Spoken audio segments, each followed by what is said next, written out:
Boa tarde, boa tarde, boa tarde, minha gente. Estamos de volta através das ondas do canal Educação em mais uma transmissão de aulas para o curso técnico em administração, câmbio. A disciplina Introdução ao Direito Empresarial. Minha gente, vamos juntos até as 18 horas e 20 minutos, né? Neste dia 15 de agosto do ano de 2022. Beleza, minha gente? Isnaba, por favor, pode botar o slide todo aí na tela. Câmbio. Muito bem. Vamos lá, vamos adiante. Deixa eu calibrar minha canetinha mágica e vamos trabalhar. Destaco em amarelo.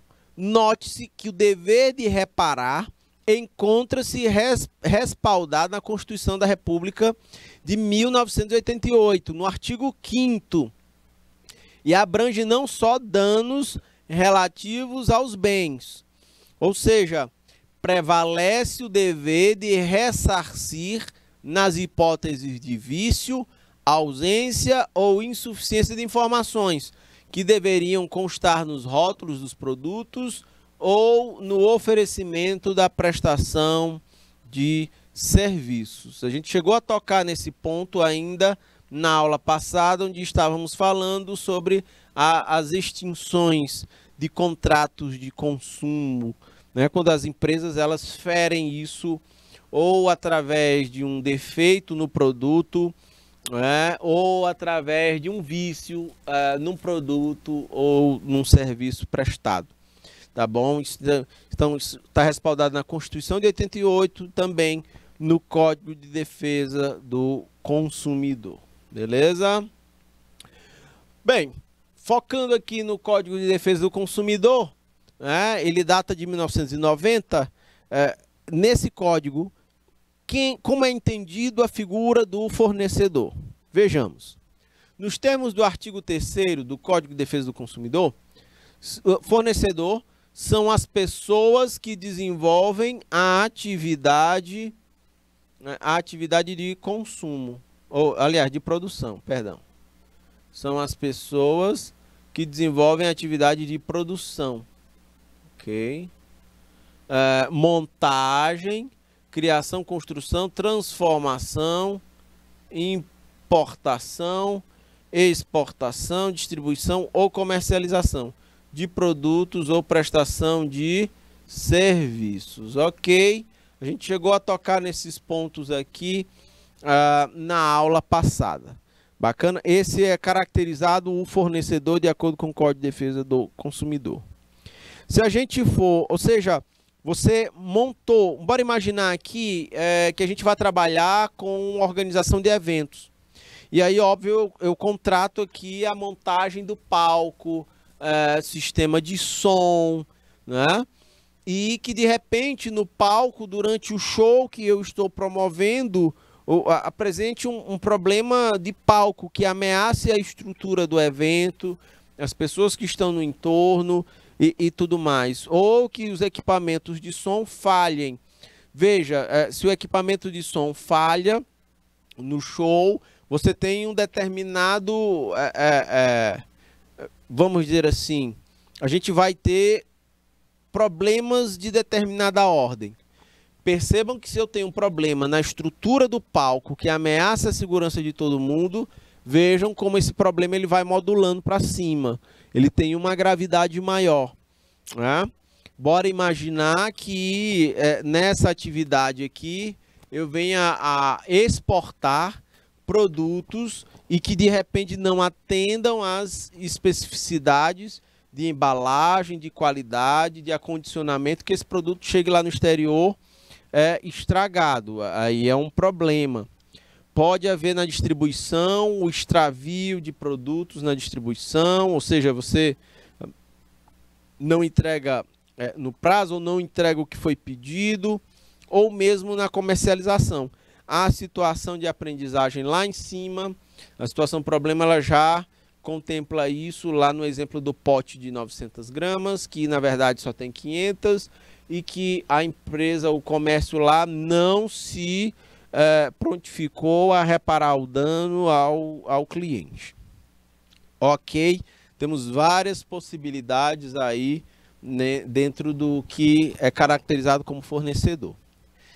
A atividade. De acordo com o CDC, ela é designada por atos continuados e habituados, ou seja, é a prática de atos isolados, não qualifica a figura do fornecedor. Esse aqui é como se fosse um conceito da atividade. São atos continuados e habituais, não é? Ou seja, é a prática de atos isolados, mas isso não qualifica a figura do fornecedor. É atividade, eventos. Eu não estou caracterizando aqui a figura do fornecedor. É atividade. A atividade da atividade econômica lá, por exemplo, eventos ou prestação de serviços jurídicos ou atividades envolva construção civil, empreendimentos imobiliários. Perceba que quando eu trato de atividade, eu não qualifica a figura, né, não qualifica a figura do fornecedor. Pode me dar pistas, mas não qualifica aí a figura do fornecedor, só essa informação se referindo à atividade. Para o Código de Defesa do Consumidor, nas hipóteses apresentadas, quando há vários autores, destacado em azul, quando há vários autores integrantes da cadeia produtiva, haverá responsabilidade solidária entre todos eles. Responsabilidade solidária, ou seja, há uma extensão aqui quando os integrantes de uma cadeia produtiva, quando se verifica, não é? Responsabilidades em mais de um integrante da cadeia produtiva. Assim, o consumidor poderá acionar judicialmente qualquer uma das partes responsáveis pela colocação do produto ou do serviço no mercado. Ressalte-se que equiparam a consumidor todas as vítimas efetivas e potenciais, não é, daquele evento, daquela causa. Ok, minha gente, câmbio em se tratando de responsabilidade civil e relações consumeristas. Por isso que é tão importante hoje a gente integrar, quanto mais integrada. Pode voltar a imagem aqui para mim, Isnaba, por favor, pode me botar tudo aqui na tela. Quando a gente fala de cadeia de suprimentos, né, é importante que haja uma sinergia, haja uma atenção e o cuidado de todas as empresas que abastecem a cadeia de suprimentos, de repente, de uma empresa que lá na ponta entrega um determinado produto para o consumidor. Porque todos podem responder solidariamente nesse sentido. Então, precisa haver uma sinergia aí, né? São empresas diferentes, têm propósitos diferentes, mas são complementares, né? Todas devem se integrar, né? Para estar aí dentro do que a legislação ela prega. Vejam, a gente estava falando do fornecedor, que são entendidas as várias etapas aí, desde produção, montagem, distribuição, comercialização. Vejam, é uma cadeia onde eu tenho vários diferentes elementos, cada um cumprindo com a sua função. E que todos acabam gerando um determinado impacto. A ideia é que seja positivo no mercado, atendendo às necessidades, desejos e dores das pessoas, tá bom? Dos consumidores. Isnaba, por favor, pode botar o slide todo aí na tela, câmbio. Assim, né, ressalte-se equiparar o consumidor a todas as vítimas efetivas e potenciais. Até quem não foi diretamente atingido pode acionar judicialmente os responsáveis por uma colocação de produto ou serviço que gere danos para a coletividade. Ok? Vamos aqui... a gente tem alguns exemplos para dar aí, certo? Bem, no que tange à indenização, no artigo 51 do Código de Defesa do Consumidor, ele veda a chamada indenização tarifada, Deixa eu marcar aqui deixa eu destacar com o marca-texto azulzinho, só um minuto. Indenização tarifada. Muito bem. Isto é, destacam em amarelo. Quando não há limitação para a fixação da indenização. Então, que será integral, suficiente conforme a extensão do dano verificado. Ou seja, não existe uma indenização tarifada, né? Não há limitação para a fixação de uma indenização. O detalhe é que ela tem que ser integral e ela precisa estar, né? Ela precisa ser suficiente, ela precisa ser o suficiente para dar conta da extensão do dano verificado, no caso, pelo perito lá, especialista da área em que vai fazer a avaliação do dano. Logo, são nulas as cláusulas tendentes a atenuar ou mesmo a excluir a responsabilidade do fornecedor, né? São nulas todas as causas que... Deixa eu botar o vermelhinho. Todas as causas que venham, de certa forma, a amenizar a responsabilidade do fornecedor. Ok, minha gente, câmbio, tudo bem? Dúvidas, exemplos, observações, fiquem à vontade, minha gente. Fiquem muito à vontade para interagir pelo chat. No contexto das relações de consumo, minha gente, são duas espécies de responsabilidades. Existe pelo fato do produto ou serviço, né? Pelo fato... Opa, deixa eu botar aqui outra cor, que o vermelho aqui é muito berrante, né? Pode ser pelo fato do produto ou do serviço não atenderem a necessidades humanas, desejos ou dores do mercado, ou pode ser, além do fato, né, do defeito em si, da incapacidade do produto, ou pode ser pelo vício que contaminou o produto ou o serviço. Ok? Vamos adiante. Opa, eu fiz foi voltar. Exemplificando aqui. Bora imaginar, né, um acidente aeroviário, olhem só, ou um acidente automobilístico. Esse acidente ele pode em que a causa tenha sido um defeito de fabricação, ou do avião, ou de repente do carro. Configura a hipótese de um dano indenizável por fato do produto.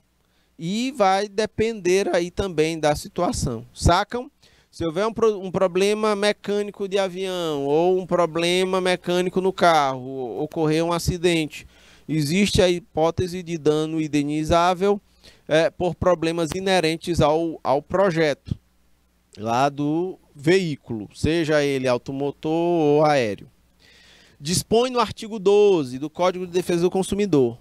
Considera-se, aí em amarelo, considera-se defeituoso o produto que não manifeste a segurança que deveria, né, observados a sua apresentação.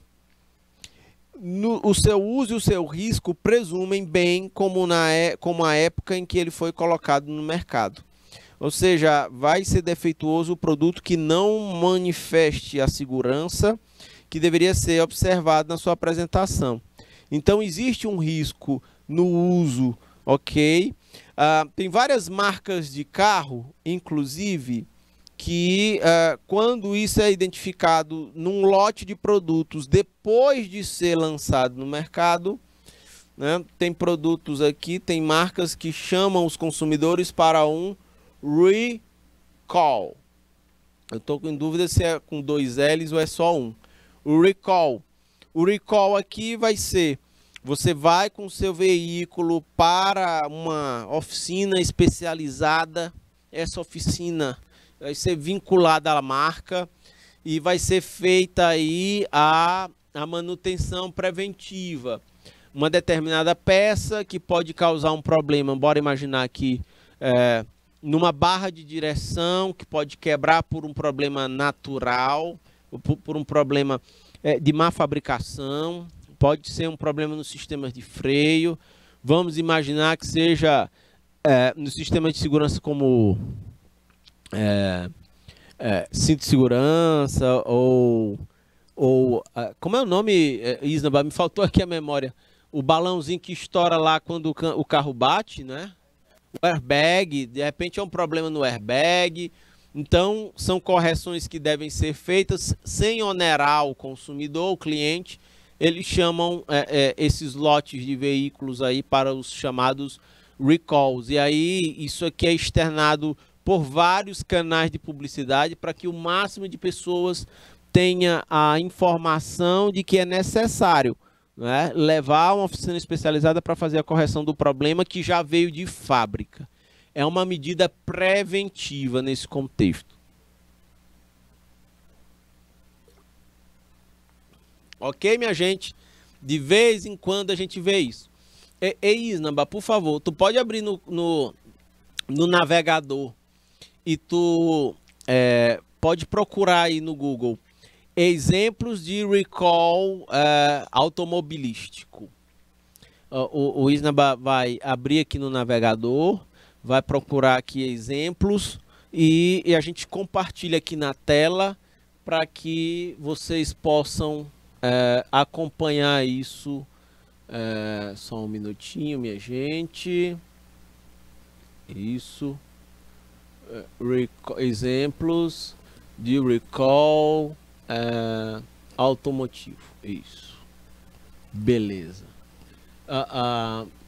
Listamos 12 casos polêmicos. Aí tá bom. Alto papo. O Isnaba vai já abrir aqui. Olha que exemplos. Nossa, esse é o tipo. Caraca. Faz muito tempo isso aí. Veja só. O Isnaba vai compartilhar a tela aqui para vocês darem uma apurada nisso que a gente está falando aqui sobre responsabilidade civil nas relações consumeristas. Então vejam só. Olha essa viagem.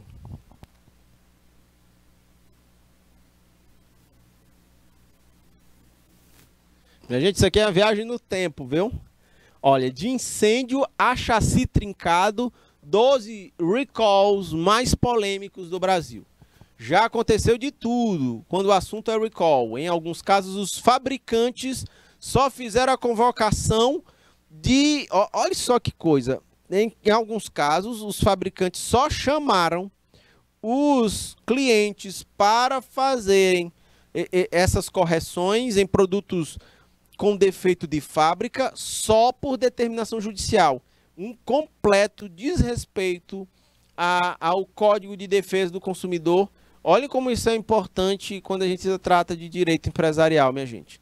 Esse aqui é o tipo, é um carro da Fiat, muito parecido, similar com o Mille, que é o grande, foi um dos carros-chefes aqui. Há 2 semanas de encarar um recall, a primeira como sinal de falta de cuidado durante o processo de produção, resultando em defeitos que precisam de reparo. A segunda, essa é um primeiro tipo de recall. Há um problema no processo de produção, isso gera defeitos que precisam de reparo.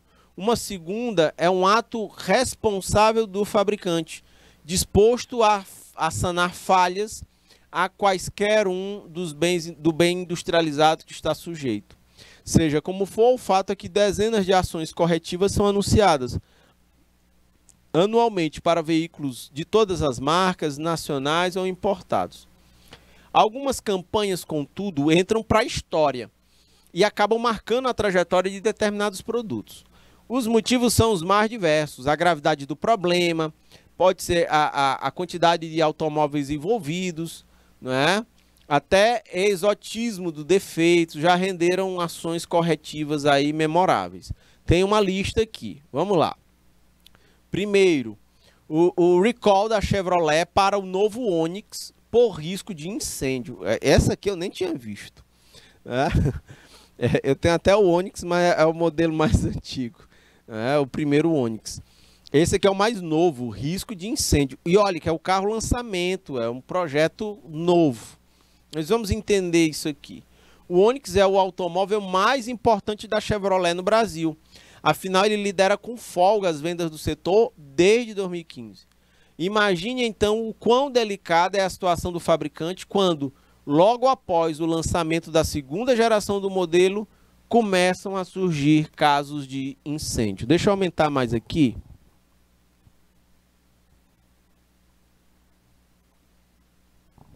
Beleza. Acho que aqui ficou mais visível para vocês darem uma lida. Vamos adiante.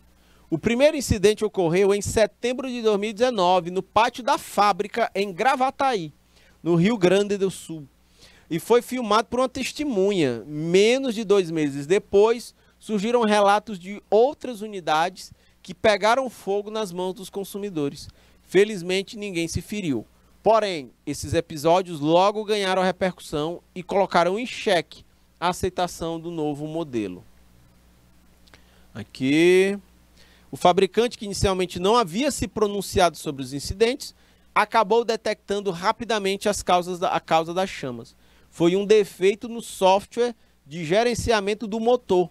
Ele provocava um enorme aumento de pressão e de temperatura na câmara de combustão, levando à quebra do bloco. Consequentemente, ocorria vazamento de fluido em altas temperaturas, causando incêndio. Após ter convocado um recall para, minha gente, 19.050 unidades do Onix Plus, equipado com motor 1.0 turbo, a Chevrolet anunciou que recompensaria com o Cruze os empresários do veículo que pegaram fogo. Aí é o ressarcimento, né? Parece ter dado certo. Desde então, nenhum outro caso de incêndio foi relatado. Ademais, a aceitação não caiu e a linha segue líder de vendas, ok? O recall da Chevrolet para o Corsa. A falha era no cinto de segurança. O primeiro Corsa, olha só o modelo do bicho aqui, né? Exatos 20 anos antes de ter que reparar o Onix, a Chevrolet já havia enfrentado problemas sérios com um produto de vital importância. O ano era 2000, olha só, eu estava entrando na universidade para estudar economia. O veículo em questão era o Corsa, o mais vendido do fabricante na época. O modelo tinha uma falha na fixação do cinto de segurança que fazia com que o componente se soltasse, justamente ao sofrer um impacto no acidente. Ou seja, o cinto de segurança aqui não cumpria com o seu objetivo. Nesse caso, porém, a empresa não detectou o problema rápido. O fabricante só se pronunciou sobre o defeito, olha só, 5 anos após o lançamento do Corsa em 99. Na ocasião, já havia relatos de acidentes. Foram detectados pelo menos 25 casos de rompimento do cinto em colisão. E 2 dessas ocorrências levaram a 2 mortes. Né? Isso. No Brasil, nada menos do que 1,2 milhão de veículos foram chamados para reparar o defeito. Que coisa!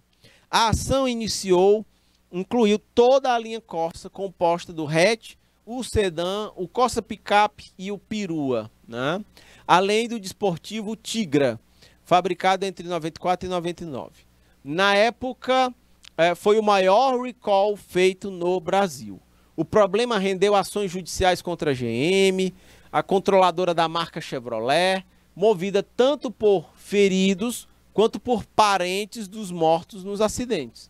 Nos casos mais graves, a empresa foi condenada a pagar indenizações milionárias. Olha só. Vamos adiante. No recall da Fiat para o tipo risco de incêndio. Por incrível que pareça, recalls por risco de incêndio, eles não são incomuns. Um veículo, contudo, tornou-se muito notório devido às ações dessa natureza. Foi o Fiat Tipo. Ele, na época, o hatch médio, ele era o importado mais emplacado do país, ou seja, de emplacamentos, as pessoas comprando e emplacando. Havia conseguido a façanha de liderar o ranking de vendas em 95, superando o Gol, né, da Volkswagen. Só que o sucesso acabou virando fumaça, de acordo com o texto. Naquele mesmo ano surgiram os primeiros relatos de unidades do Fiat Tipo, que pegaram fogo. Inicialmente o fabricante não reconheceu as falhas do produto. Vejam só, minha gente, como a gente está tratando de direito empresarial, né, de direito do consumidor, olha como isso se conecta com o que a gente está discutindo aqui. Você tem, na prática, empresas que buscam ser viáveis economicamente, serem socialmente justas, ambientalmente corretas, mas vejam que nessa jornada existem muitos escorregões, existem empresas, vejam, aqui, ó, não tem nenhum tipo de preocupação com a segurança dos clientes. Sacam isso? Vejam só, fez com que o fabricante não reconheceu as falhas, o que fez com que muitos proprietários dos veículos queimados se organizassem e criassem a AVITIPO, a Associação de Consumidores de Automóveis Vítimas de Incêndio do Tipo. Olha só. Pressionada, a Fiat fez um recall para substituir o tubo convergedor do ar quente. Segundo o fabricante, se a peça não estivesse perfeitamente encaixada, parte do revestimento interno poderia ficar exposto. Por sua vez, ficaria inflamável, poderia levar a um incêndio. Desde o início, essa associação discordou das razões apontadas pela Fiat, e a associação alegava que as vítimas nunca haviam lavado os motores dos carros incendiados com querosene ou similares. Além do mais, a entidade alertava para uma semelhança entre os incidentes relatados pelos integrantes. As chamas começavam após manobras de estacionamento. No fim das contas, a associação estava certa. Surgiram casos de incêndio que já haviam passado por recall e grande repercussão. A Fiat convocou uma outra ação, substituiu a mangueira de direção da hidráulica. Quando o volante era esterçado até o batente, o componente não suportava a pressão, derramava fluido, era inflamável, né, e pegava fogo. Ok? Até a solução do problema foram 70 casos de incêndio. Felizmente, nenhum deles gerou vítimas fatais. Aproximadamente 170 mil veículos foram envolvidos nesse recall. Bom, porém, o caso foi finalmente esclarecido quase um ano após os primeiros incidentes. A marca já estava queimada no mercado, as vendas despencaram e tem processos de indenização que perduram até 2019. Tem o estilo, a soltura da roda no carro estilo.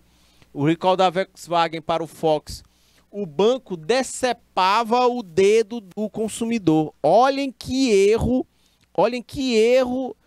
de projeto. É um absurdo, né?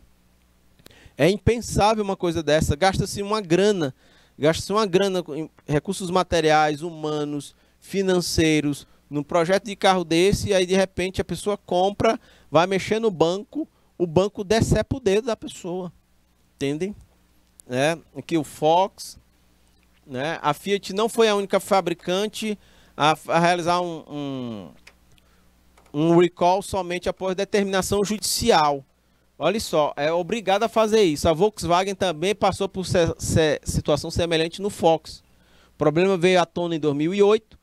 Os proprietários protestaram após terem o dedo parcialmente ou completamente decepados pelo banco traseiro. No primeiro caso, entretanto, ocorreu em 2004.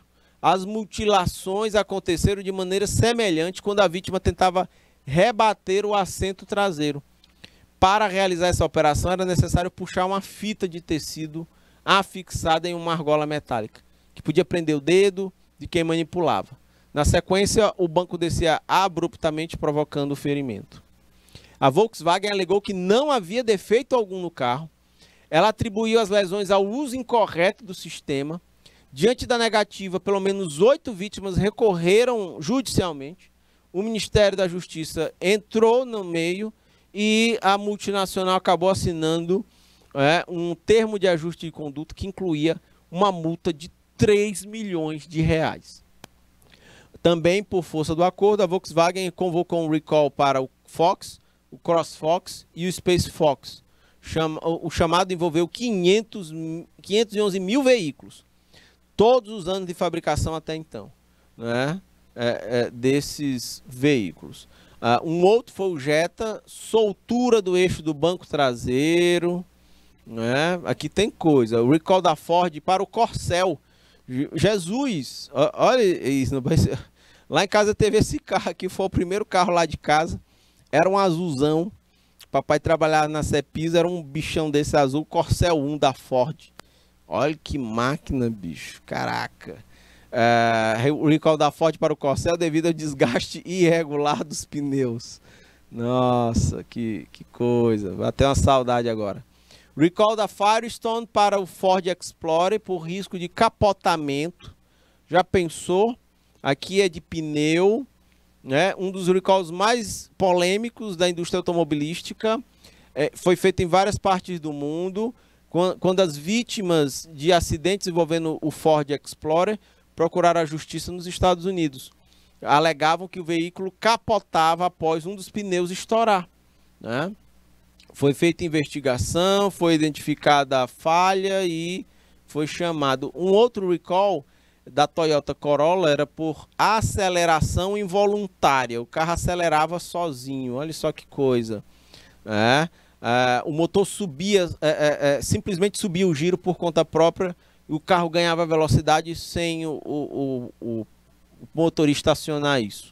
A Toyota apontou má fixação do tapete do motorista como a causa do problema. Aí anunciou o recall, porém essa ação não mostrou resultado. A empresa chegou a suspender a venda de vários nos Estados Unidos por conta desse defeito. Nós temos um outro aqui, a Troller para a recompra da picape Pantanal. O chassi trincou dessa bicha. E a Troller para o recall era para a recompra, né, da picape Pantanal. Tá aqui o exemplo da bicha, que a Troller era uma empresa brasileira que ficava ali no Ceará. É um caso mais drástico, porque o problema foi da picape Pantanal, era uma marca independente, o modelo foi retirado das ruas. Eram 77 unidades vendidas e foram recompradas pelo fabricante pelo preço de mercado. Ok. Essa marca foi até comprada depois pela Ford. Ok. Um outro era o EFA, né? Esse carro nem conheço. Inadequação do veículo à legislação brasileira. Caraca. É muito doido isso. Isnaba, pode voltar para o slide, por favor. Vários exemplos aqui de desrespeito ao Código de Defesa do Consumidor. Ok, minha gente, câmbio. Vamos adiante. Que coisa, viu? Já. A gente segue mais adiante, aí eu boto, eu te aviso aqui. Vou mandar mais um pouquinho. No artigo 12, minha gente, determina como defeituoso o produto que contenha dados insuficientes ou inadequados acerca da utilização e risco.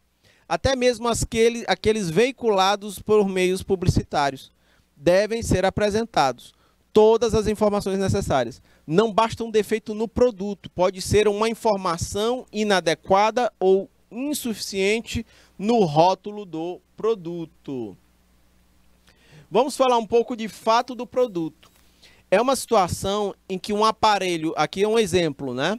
Em que um aparelho de ventilação... Opa, deixa eu voltar aqui. Deixa eu botar a canetinha vermelha. Aqui adiante. Já falei disso. Aqui. É uma situação em que um aparelho de ventilação, cuja hélice se desintegra, ela pode ocasionar ferimentos no consumidor, bem como nos casos de aparelho celular. Tem fatos em que a bateria explode, pode causar queimaduras ou danos ao consumidor. Sacam? Isso aqui é fato do produto, considerado pelo Código de Defesa do Consumidor. É possível mencionar alimentos estragados que podem causar intoxicações. Aqui, de repente, você vai numa lanchonete, você vai comer um hambúrguer, bota uma maionese e a maionese está estragada. Aí várias pessoas podem se intoxicar. Isso também é considerado um fato do produto. Isso aqui de uma lanchonete pode acontecer bastante. Quando a gente fala de fato do serviço, é a utilização de tintas tóxicas em serviços de pintura. Isso também pode provocar intoxicações, mas veja, a gente não está falando agora de um produto, a gente está falando, né, da prestação de serviços e que usa um produto lá, tinta, que pode gerar intoxicação em quem está no entorno. Pode ser um serviço de detetização, quando a dosagem superior causa intoxicações nas pessoas. Isso também é um fato de serviço. Vocês, meus caros futuros técnicos em administração, precisam ter um olhar apurado, zeloso e cuidadoso para ver se o produto ou serviço que a empresa em que vocês trabalham, quais são as consequências positivas ou negativas do produto ou do serviço, e obviamente vocês precisariam aí atacar aí a fonte dos possíveis problemas que podem ser gerados. O direito de regresso aqui. Quando há uma previsão legal no artigo 13º, né, parágrafo único do Código de Defesa do Consumidor. Aqui diz, né, do chamado direito de regresso. Ou seja, é a parte que efetivamente ressarce o prejuízo do consumidor. Aqui eu destaco em azul. O comerciante responde de maneira solidária com o fabricante, com o produtor, com o construtor ou importador do produto. Quando, de repente, quando ele não conservou de forma adequada produtos perecíveis, o fabricante não puder ser identificado, quando o produto não trouxer informações claras sobre o fabricante, produtor, construtor ou importador.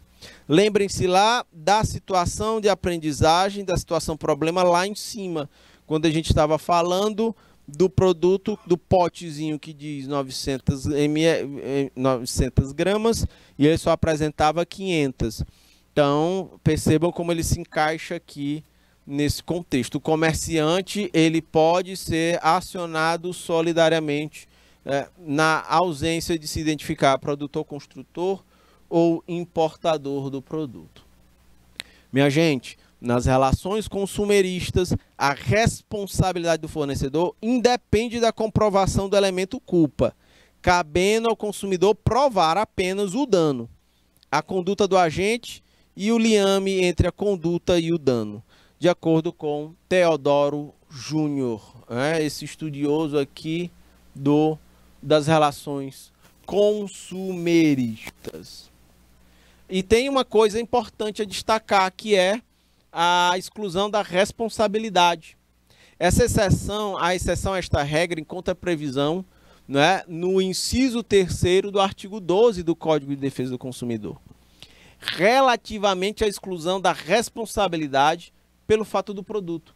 Isso acontece quando o fabricante, o construtor, produtor ou importador provar alternativamente que não colocou o produto no mercado, apesar de ter colocado o produto no mercado quando não há defeito, ou culpa exclusiva do consumidor ou de terceiros. Se o produtor ou construtor conseguir comprovar isso, ele vai gozar da exclusão de responsabilidade.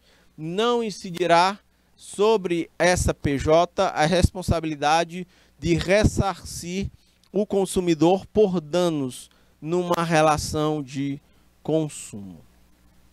A exclusão da responsabilidade quanto ao fato do serviço também está no 3º inciso do artigo 14.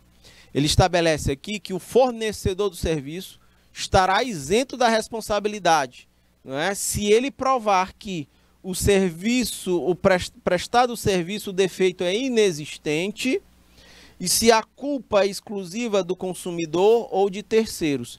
Se a empresa conseguir comprovar isso, bem, então o prestador de serviços terá excluída a sua responsabilidade de ressarcir o consumidor. Ok, minha gente? Câmbio. Também tem um ponto interessante, que é a inversão do ônus da prova. Haverá inversão do ônus da prova, isto é, a alteração do encargo de produzir provas, sempre que o juiz, na análise do caso concreto, for verificar que a alegação do consumidor está próxima da evidência, ou quando o consumidor for considerado hipossuficiente, ok?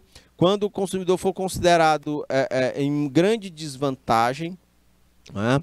Quando o consumidor está muito, quando a alegação do consumidor está muito próxima às evidências, vejam, o consumidor não precisa necessariamente apresentar a prova, ok? Existem casos nesse sentido. A responsabilidade pelo vício do produto ou do serviço, por sua vez, ele está relacionado a vícios de qualidade e de quantidade, que estão muito conectados, então intrínsecos aí. Ou seja, quando se verifica que o defeito de um produto torna a coisa imprópria para o seu uso, inadequada para a utilização ao qual ela está destinada, ou ainda quando diminui o valor. Isso aqui está previsto no artigo 18. Então, nós teremos aí a responsabilidade pelo vício do produto, né, em cima de quem está ofertando aquele produto ou, no caso, algum serviço. Fazendo a leitura desse artigo 18, vejam, fornecedores de produtos de consumo duráveis ou não duráveis respondem solidariamente pelos vícios de qualidade ou quantidade que os tornem impróprios ou inadequados ao consumo a que se destinam, ou lhes diminuam o valor, assim como por aqueles decorrentes da disparidade com as indicações constantes dos recipientes, da embalagem, da rotulagem ou mensagem publicitária, respeitadas as variações decorrentes de sua natureza, podendo o consumidor exigir a substituição das partes viciadas. Ou seja, você pode acionar fornecedores tanto pela inadequação do produto em atender necessidades, desejos ou dores, mas também por insuficientes informações ou indicações, problemas de embalagem, de rotulagem ou mensagem publicitária que venham a gerar danos a quem compre ou adquira o produto ou serviço. São dotados de vícios ainda aqui os produtos ou serviços que divirjam, né, dos indicados nos rótulos, embalagens, recipientes ou mensagens publicitárias. Aqui é quando existe um ruído de comunicação. Faltou o ozinho aqui por conta do espaço. Ou seja, você comunica uma coisa e quando o consumidor vai consumir, não é isso que estava dito lá no rótulo, na mensagem ou na embalagem. Nestas hipóteses, de acordo com o artigo 12, no inciso 1º do Código de Defesa do Consumidor, uma vez constatados vícios nos produtos, o consumidor pode exigir algumas das opções, né, de hipóteses e que devam ser sanadas por, no máximo, um prazo de 30 dias. O consumidor pode exigir, se identificado esse vício, que o produto seja substituído por outro da mesma espécie e em perfeitas condições. O consumidor pode exigir da empresa em que você trabalhe que a quantidade paga seja imediatamente restituída com correção monetária e sem prejuízo da apuração de eventuais perdas e danos, e a empresa precisa dar conta disso. Que haja o abatimento proporcional do preço, pode ser uma exigência do consumidor no momento desses. E aí, de acordo com o artigo 26 do Código de Defesa do Consumidor, o direito de reclamar por vícios aparentes, não são aqueles de fácil constatação, ele decai em 30 dias para bens não duráveis. Aquelas indicações que eu coloquei aqui anteriormente precisam ser feitas e ressarcidas dentro de 30 dias. Aqueles produtos utilizados em curto período de tempo, cujo consumo é quase que imediato, vamos imaginar aí produtos de higiene e limpeza ou produtos alimentícios, e é de 90 dias para bens duráveis, ok? Para bens duráveis, 90 dias. Ou seja, aqueles utilizados em longo período, no qual o consumo não é instantâneo, Por exemplo, computadores, automóveis, celulares e televisores, reclamação pode se estender até 90 dias. Para bens de consumo não duráveis, que se consome quase que imediatamente, são 30 dias. Ok. Tais prazos são iniciados a partir da entrega efetiva do produto ou do término da execução do serviço. E no que diz respeito aos vícios ocultos, o prazo é contado a partir do movimento que o consumidor detectar o defeito. Ou seja, não é um defeito ali imediato, de identificação imediata. É o uso que vai permitir com que isso aconteça e aí ao longo disso que se vai poder identificar e reclamar por vícios ocultos. É possível, inclusive, destaco em amarelo, caracterizar como serviços duráveis a pintura de um imóvel, uma detetização com prazo estipulado, um serviço de assistência técnica, que se espera uma razoável duração do serviço. Então, para isto, o prazo de 90 dias. Como serviços não duráveis, a gente pode encaixar aí a faxina, uma lavagem de automóvel, cujos efeitos perduram por um período mais curto. Tá bom? Beleza? Ali rapidamente a gente pode identificar problemas. A responsabilidade civil, decorrente das relações de consumo, ela resulta em um dever de reparar danos eventualmente causados pelo consumo de produtos ou serviços. Então, minha gente, trata-se de uma reparação e de feitio essencialmente patrimonial. Mesmo o dano moral configurado será convertido em indenização pecuniária. Por indenização pecuniária, entendam aí, mesmo que seja um dano moral, ele será ressarcido em grana, ok? É interessante que o Código de Defesa do Consumidor, ele prevê a possibilidade até de desconsideração da personalidade jurídica para fins de responsabilidade patrimonial. Minha gente, pode botar a cartelinha aí, Isnaba, por favor. Vamos agora para o nosso Hora de Praticar. A gente vai resgatar alguns tópicos muito importantes da aula.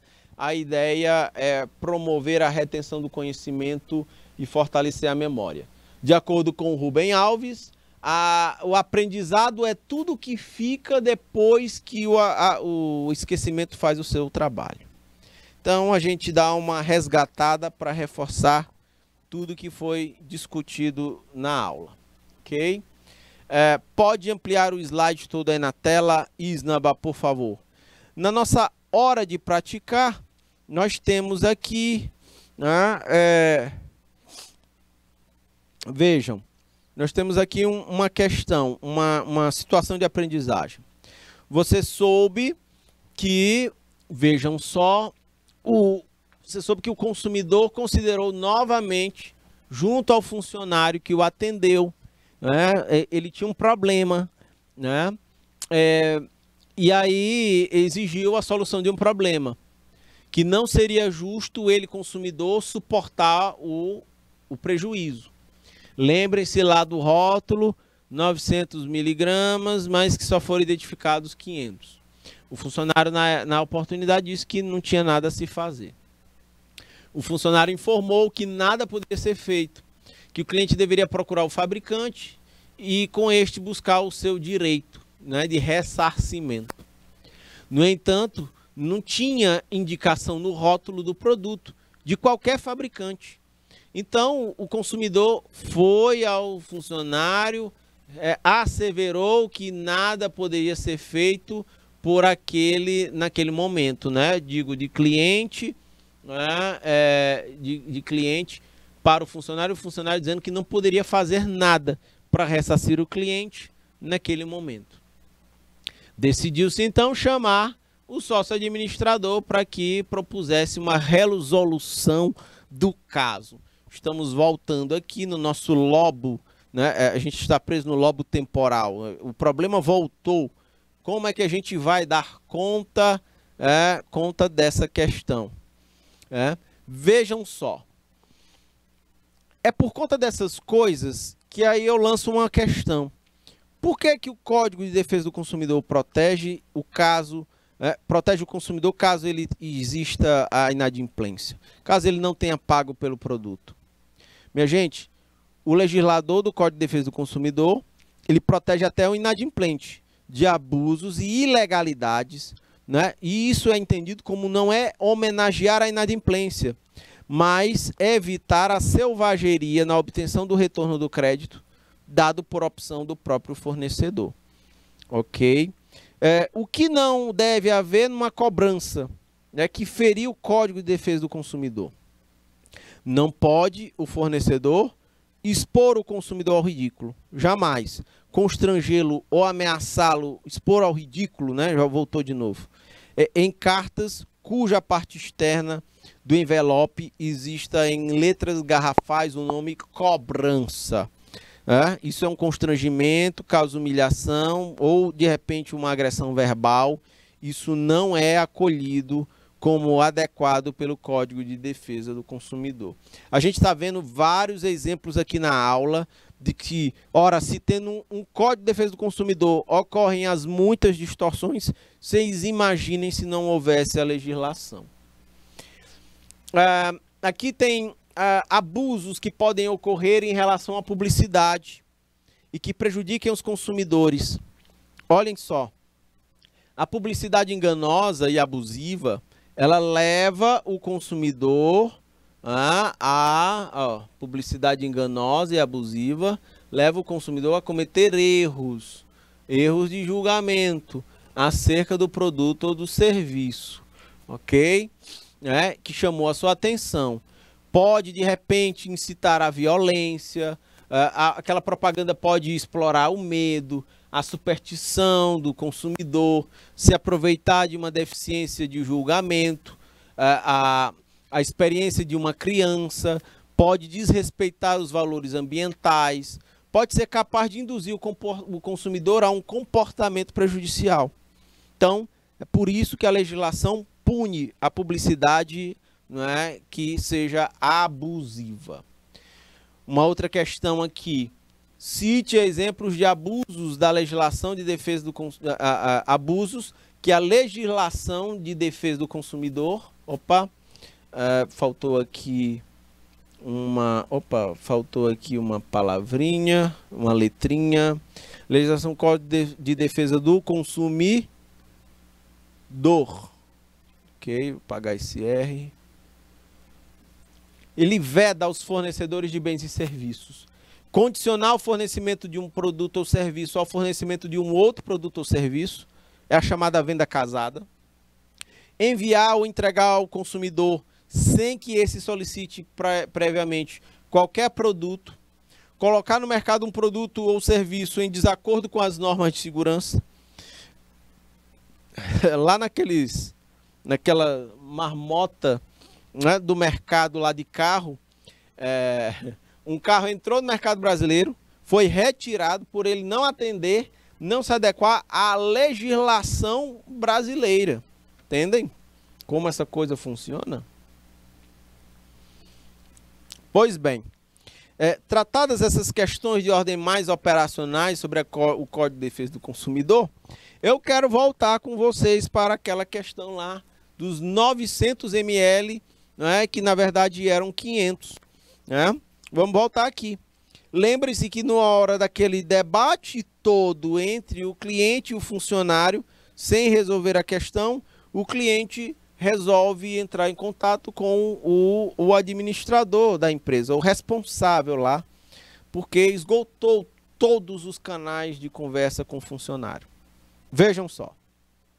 Diante disso, além de resolver a situação perante o cliente, o administrador da empresa deveria avaliar a conduta do funcionário, considerando se ele acertou ou não diante da legislação consumerista ou do Código de Defesa do Consumidor. Era o papel que cabia ao administrador, ao responsável lá, quando o funcionário ele alega que a empresa em si... óbvio, o funcionário está tentando trabalhar em função dos interesses da empresa, mas essa é uma responsabilidade que o Código de Defesa do Consumidor não alivia para o comerciante. Você já percebeu, minha gente, que o funcionário, quando ele chega e não assume a responsabilidade pela empresa, ele não agiu da maneira acertada. De modo que ele precisaria ser instruído, e pode ser que isso aconteça. O problema é de uma má instrução. Ele não foi orientado corretamente pela gestão da empresa e ele estava apenas pensando estar em defesa dos interesses da empresa. Sendo assim, de modo que precisaria ser instruído, bem como os demais eventualmente colaboram na loja, para que o evento não se repita e para que todos saibam agir adequadamente, possam aprender, né, com a questão. Né? Beleza? Ok. Então, vamos adiante. De início, é possível verificar que nessa questão, a responsabilidade por vício do produto, eis que ela apresenta uma quantidade inferior ao que foi anunciada no rótulo. Nesse caso, você poderia pensar, o comerciante não seria responsável solidariamente perante o fabricante, produtor, construtor ou importador do produto. Mas o Código de Defesa do Consumidor, no artigo 13, ele, já que o fornecedor não foi identificado, o comerciante, não foi identificado o fornecedor, o comerciante, ele vai ser parte solidária, não é? No dano gerado ao consumidor.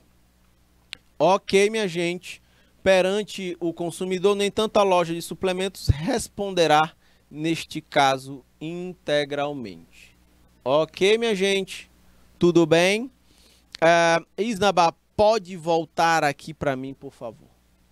Minha gente, são 18 horas e 17 minutos. Eu estou chegando ao final da nossa aula por aqui. Eu queria deixar um abraço para todo mundo. Fiquem com Deus. Esses eram os aspectos mais importantes que nós tínhamos para discutir hoje. Boa noite.